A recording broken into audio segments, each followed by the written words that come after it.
ప్రియులారా, మన ప్రభు అయిన యేసుక్రీస్తు నామంలో మీకు శుభోదయం. ఆయనను గూర్చి అనుదిన ఆత్మీయ ఆహారం, డిసెంబర్ 9 మంగళవారం.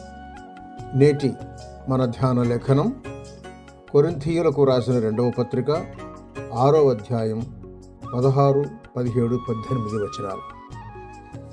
నేను వారిలో నివసించి సంచరింతును, నేను వారి దేవుడినై ఉందును, వారు నా ప్రజలై ఉందురు. వ్యాఖ్యాన అంశం: నా ప్రజలు వారి దేవుడు. వ్యాఖ్యాన అంశం: నా ప్రజలు వారి దేవుడు. వ్యాఖ్యానం: ప్రభువు ప్రేమను కొలవటానికి మనిషి తయారు చేసిన ఏ కొలమానం చాలదు. అది జ్ఞానానికి మించిన క్రీస్తు ప్రేమ. ఆ ప్రేమ వెడల్పు, పొడుగు, లోతు, ఎత్తు ఎంతో గ్రహించలేం. ఎఫెసీయులకు రాసిన పత్రిక 3వ అధ్యాయం 18, 19 వచనాలు చూడండి.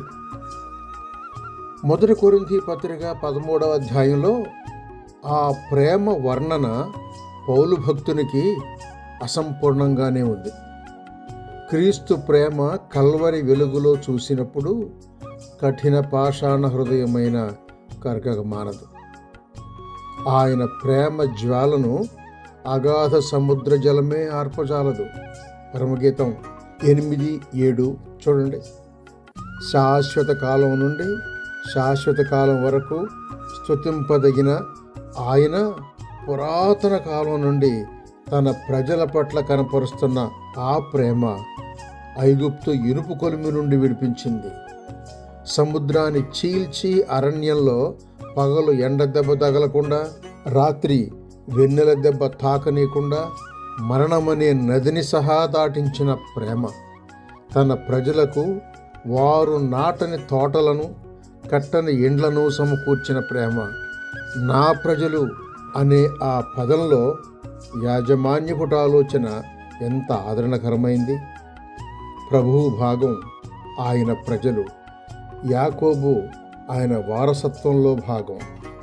వారి మీద ఆయన శాశ్వత ప్రేమను కురిపించాడు. ప్రియ విశ్వాసి, నీ విశ్వాసం ద్వారా ఆ ప్రజా సంఖ్యలో చేర్చబడ్డావనే స్పృహ ఉందా? ఆయన యందు మనలను స్వాస్థ్యంగా ఏర్పరచబడ్డామనే తలంపు ఎంత తీయనిది. ఎఫెసీయులకు రాసిన పత్రిక 1వ అధ్యాయం 11, 12 వచనాలు చూడండి. ప్రభువా, నా దేవా, తండ్రి అని పిలవడానికి హక్కును కల్పించిన క్రీస్తును నా క్రీస్తు, నా ప్రభువు అని చెప్పగలవా?